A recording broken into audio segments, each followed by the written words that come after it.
코로나를 겪으면서 교회마다 재정이나 집회 인원이 많이 줄어들었습니다.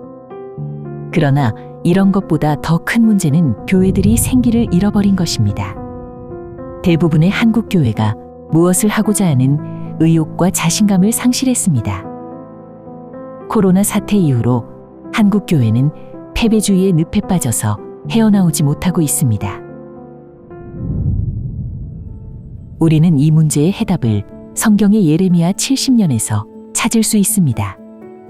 이스라엘 백성들은 바빌론의 멸망을 당하고 포로로 붙잡혀가서 70년간 포로 생활을 합니다.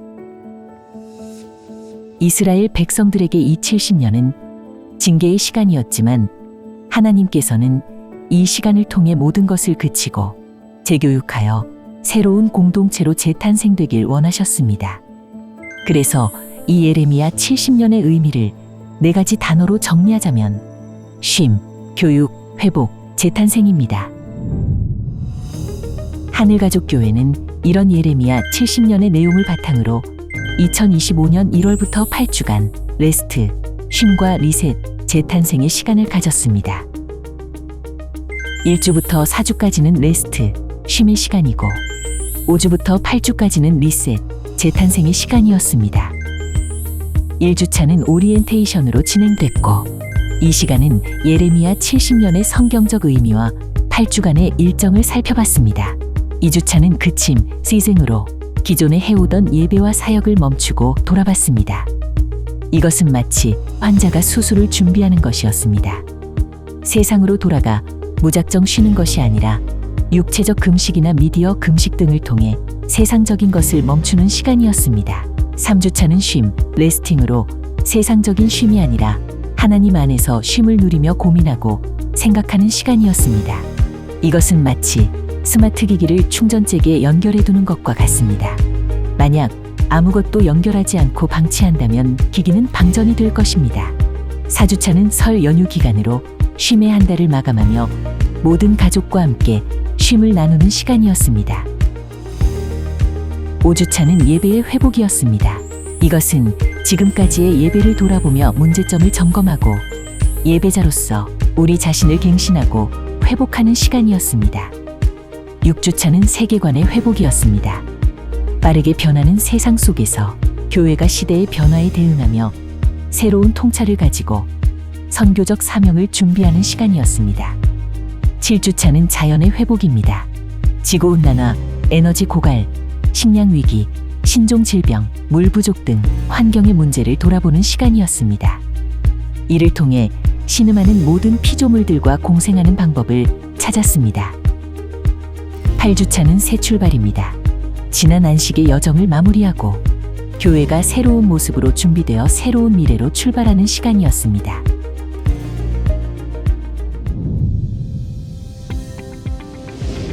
지금 한국 교회는 코로나 이후에 빠르게 쇠퇴하고 있습니다.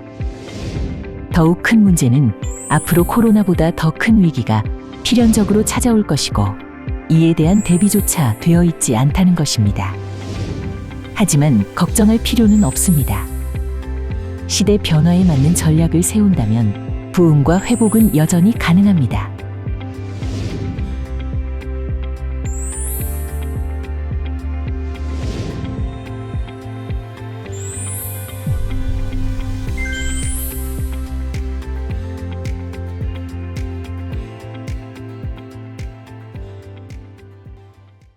코로나를 겪으면서 한국교회의 커다란 지각 변동이 이루어졌습니다. 이전까지도 서서히 교회는 죽어가고 있었지만 코로나를 계기로 확실한 모습으로 나타났습니다. 교회마다 재정이나 집회 인원도 많이 줄어들었지요. 그러나 이런 것보다 더 중요한 것은 교회가 생기를 잃어버렸다는 것입니다. 대부분의 한국교회가 무엇을 하고자 하는 의욕과 자신감을 완전히 상실했습니다. 코로나 사태 이후로 한국교회는 심각할 정도로 패배주의의 늪에 빠져서 헤어나오지 못하고 있다는 것입니다. 그렇다면 우리는 어떻게 해야 할까요? 저는 이 문제를 놓고 기도하던 중에 조병호 박사가 쓴 예레미야 70년이라는 책에서 해답을 얻게 되었습니다. 조병호 박사의 예레미야 70년이라는 책에 보면 남유다 백성들은 3번에 걸쳐서 바빌론으로 끌려갔습니다.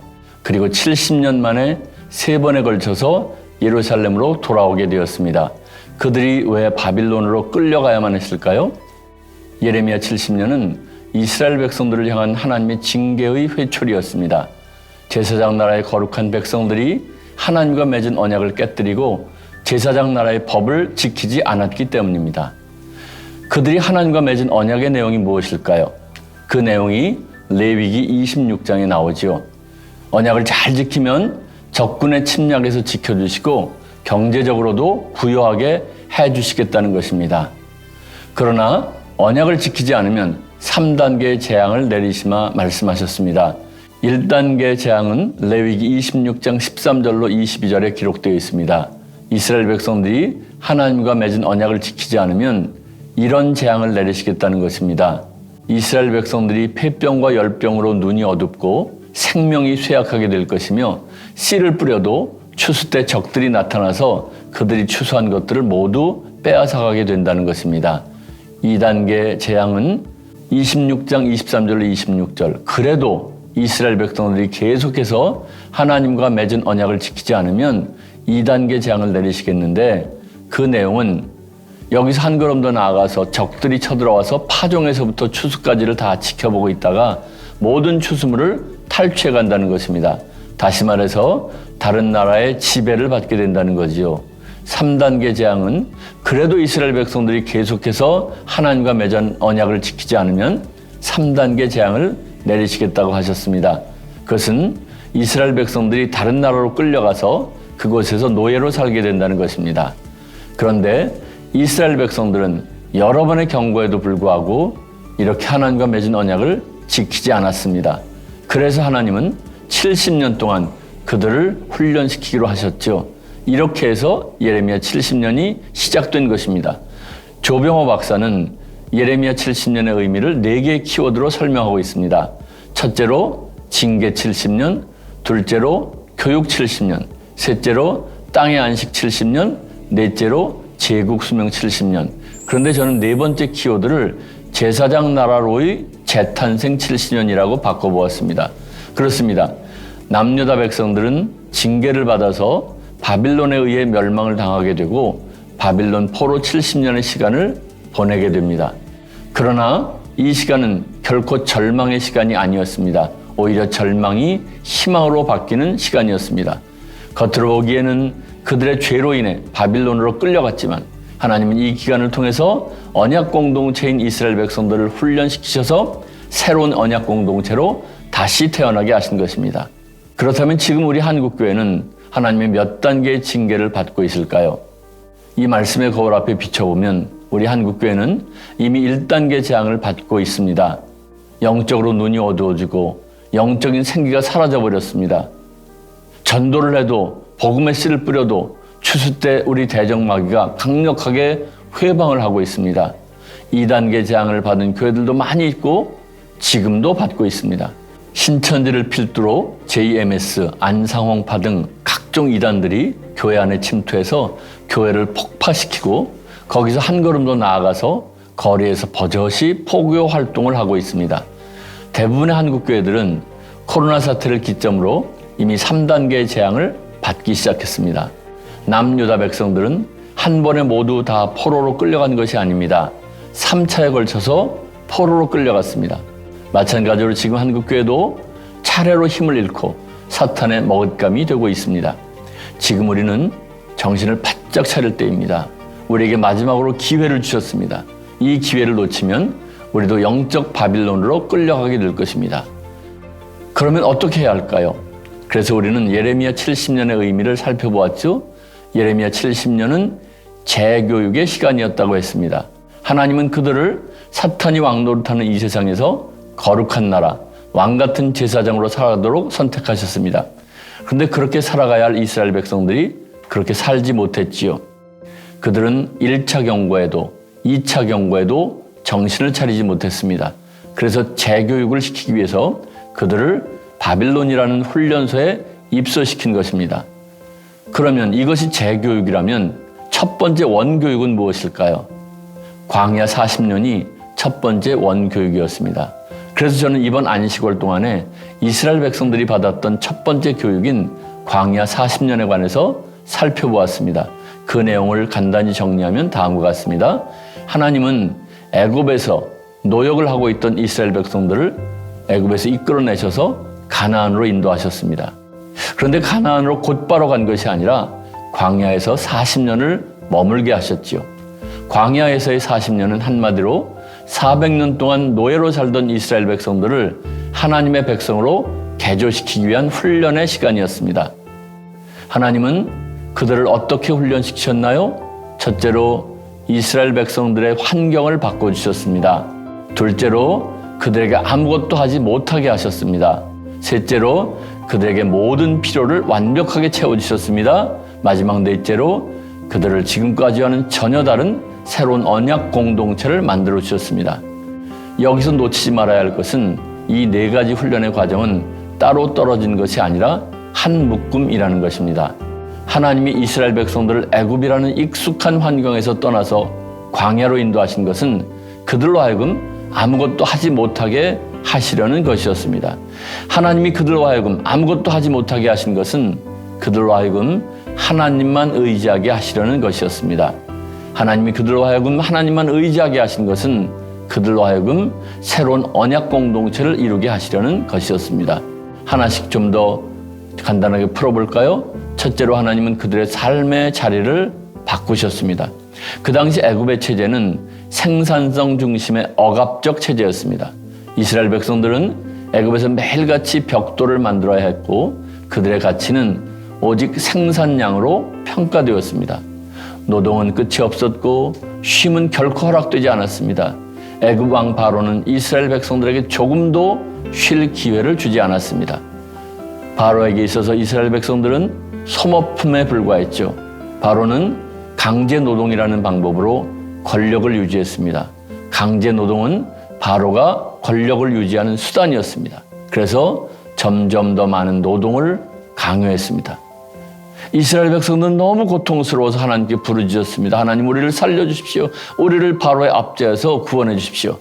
그러자 하나님은 바로의 압제를 받으며 고통 속에 신음하던 이스라엘 백성들 애굽에서 이끌어내셨습니다. 더 이상 그런 고통을 받지 않게 하신 것입니다. 꼭 그렇게 하셔야만 했을까요? 그 당시 남자 장정만도 60만이라고 했습니다. 노약자까지 합치면 200만이 넘었습니다. 그 많은 사람들을 애굽에서 광야로, 광야에서 다시 가나안으로 멀고 먼 길을 이동시켜야만 했을까요? 그냥 바로 정권을 무너뜨리시고 하나님의 사람으로 지도자를 세우셔서 애굽에서 새로운 삶을 살게 하시면 간단하고 쉬운 것 아닌가요? 결코 그렇지 않습니다. 그들은 지금까지 약 400년 동안 노예로 살아왔습니다. 할아버지도 노예였고 아버지도 노예였습니다. 애굽은 한마디로 그들이 400년 동안 노예 근성이 뼛속까지 자리 잡은 익숙한 환경이었다는 것입니다. 이스라엘 백성들은 그곳에서의 생활이 힘든 것은 알지만 그렇다고 해서 스스로 그것을 떠날 엄두도 내지 못하는 처지였습니다. 그들은 지금 체제를 바꾸고 지도자를 바꾼다고 해서 해결될 문제가 아니라는 것입니다. 그들이 사는 장소를 바꾸고 환경을 바꿔 주어야했습니다. 그래서 하나님은 그들을 애굽에서 광야로 이끌어내신 것이죠. 그렇습니다. 애굽은 그들을 노예로 길들이는 장소였고 광야는 그들의 뼛속 깊이까지 자리 잡은 노예 근성을 뿌리 뽑는 자리였던 것입니다. 이것이 광야 훈련의 첫 번째 프로그램이었습니다. 둘째로 하나님은 그들로 하여금 모든 것을 그치게 하셨습니다. 광야로 나온 이스라엘 백성들은 좌불안석이었습니다. 지금까지는 강제 노동에 시달리긴 했지만 그래도 식사는 제공이 되었습니다. 물론 그것이 풍족한 것은 아니었지만 그래도 살 수는 있었다는 말이지요. 그런데 당장 광야로 나온 첫날부터 식사가 제공되지 않았습니다. 스스로 해결해야 했습니다. 더 큰 문제는 그 다음입니다. 먹고 살기 위해서 그들이 스스로 해결해야 하는데 광야는 풀 한 폭이 나지 않는 곳입니다. 설령 그럴 만한 땅이 있다고 해도 씨를 뿌릴 수가 없었습니다. 그들은 계속해서 이동을 해야 했기 때문입니다. 이동하는 것도 자기들의 뜻대로 자기들이 원하는 시간에 이동하는 것이 아닙니다.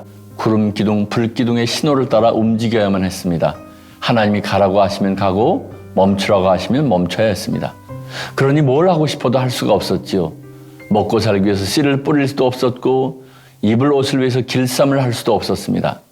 그들은 지금까지 애굽에서 한순간도 쉬지 않고 움직여야만 먹고 살 수 있었습니다.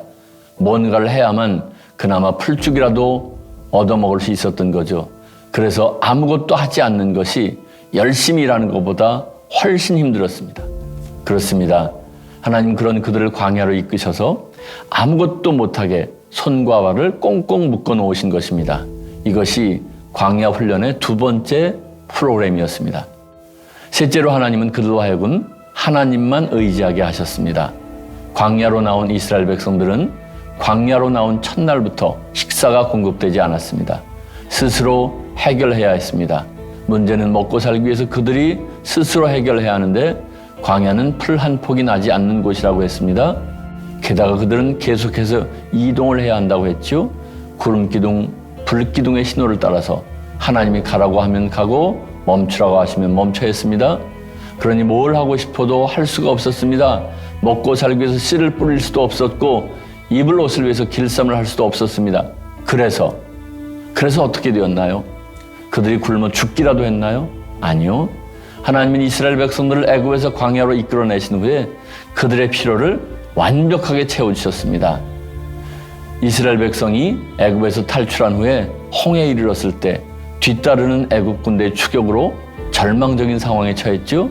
앞으로도 갈 수 없고 뒤로도 갈 수 없는 절체절명의 위기 속에서 하나님은 하나님의 방법으로 이 문제를 멋지게 해결해 주셨습니다. 하나님은 광야에서 목이 말라 불평하던 백성들을 위해서 모세에게 반석을 치라고 명령하셨습니다. 모세가 하나님의 명령에 순종하자 반석에서 물이 콸콸콸콸 흘러나와서 백성들이 마실 수 있었습니다. 이스라엘 백성들이 광야에서 먹을 것이 없어서 불평할 때 하나님은 하늘에서 내려온 만나를 매일 공급하셨습니다. 또한 저녁에는 메추라기가 진영에 날라와 고기를 질리도록 먹일 수 있었습니다. 아말렉이 이스라엘 공격했었을 때 하나님 그들과 함께 싸워주셔서 아말렉을 물리쳐 주시기도 했죠. 그 외에도 하나님이 광야에서 행하신 기적들은 수도 없이 많이 있습니다. 마라에서 쓴 물을 만나 마실 수 없었던 이스라엘 백성에게 하나님께서 모세에게 나무를 물에 던지게 하셨고 물이 단물로 변하기도 했습니다. 이스라엘 백성이 하나님과 모세를 원망했을 때 하나님께서 불뱀을 보내시자 많은 백성이 물려서 죽었습니다. 그러나 모세의 중보기도로 하나님께서는 놋뱀을 만들어 쳐다보는 자들이 살게 하셨지요. 고라와 그의 무리가 하나님께 반역했을 때에는 하나님께서 땅을 열어 그들을 삼키게 하셨습니다. 마라에서 단물을 마신 후에 하나님께서 이스라엘 백성을 엘림으로 인도하셨는데 그곳에는 12샘물과 70개의 종려나무가 있었습니다. 지금까지 그들의 주인은 바로였습니다. 문제만 생기면 그들은 바로만 쳐다보았습니다. 명령을 내리면 무조건 순종해야 했습니다. 그런데 이제 주인이 바뀐 것입니다. 이제 그들의 주인은 하나님이십니다. 그들은 문제가 생기면 하나님만 바라보아야 했습니다. 하나님이 명령하시면 무조건 순종해야 했습니다. 그런데 한 가지 근본적으로 다른 것이 있습니다. 바로에게 있어서 그들은 착취의 대상이었습니다. 그들을 혹사시키고 노동력을 착취했습니다. 바로에게 있어서 그들은 개, 돼지나 마찬가지였습니다. 그러나 하나님은 그런 분이 아니셨습니다. 하나님께 있어서 그들은 존귀한 아들이고 사랑스러운 딸이었습니다. 무엇을 주어도 아깝지 않은 자녀였습니다. 그래서 그들을 풍족하게 먹이시고 입히셨습니다. 그냥 넓은 품 안에서 쉬기를 원하셨습니다. 이것이 광야 훈련의 세 번째 프로그램이었습니다. 마지막으로 하나님은 노예였던 그들을 언약의 공동체로 재탄생시키셨습니다. 이스라엘 백성들은 출애굽 사건을 통해서 바로의 압제에서 벗어나서 하나님의 약속하신 가나안 땅을 향한 여정을 시작했습니다. 이 과정에서 광야는 단순히 이동의 장소가 아니라 하나님의 백성으로 재탄생하기 위한 중요한 영적 훈련과 성화의 장소였습니다. 광야는 이스라엘 백성들에게 물리적 영적 도전의 공간이었습니다. 하나님은 이스라엘 백성들이 음식과 물의 부족, 환경의 거친 조건 등을 만났을 때 오직 하나님만을 의지하도록 훈련시키기 위해서 광야로 이끄셨던 거지요.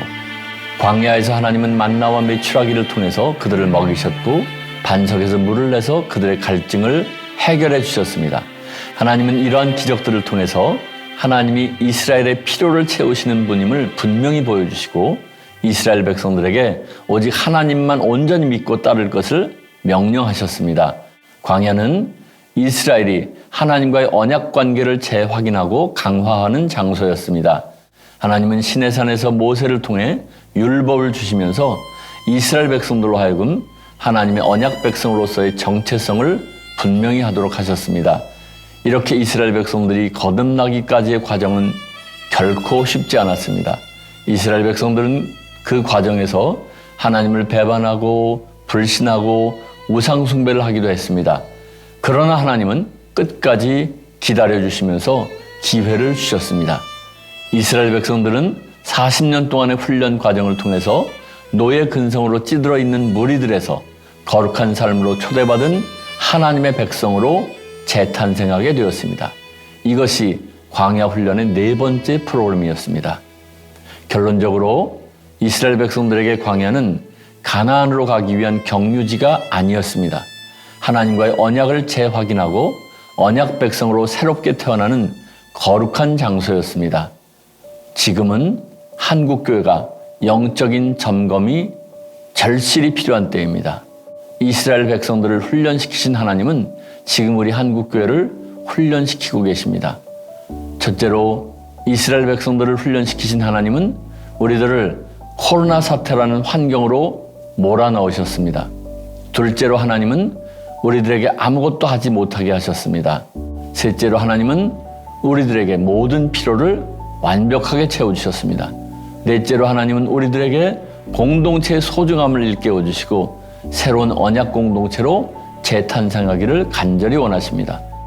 지금 우리 한국교회는 이와 같은 하나님의 사인을 결코 놓쳐서는 안 됩니다.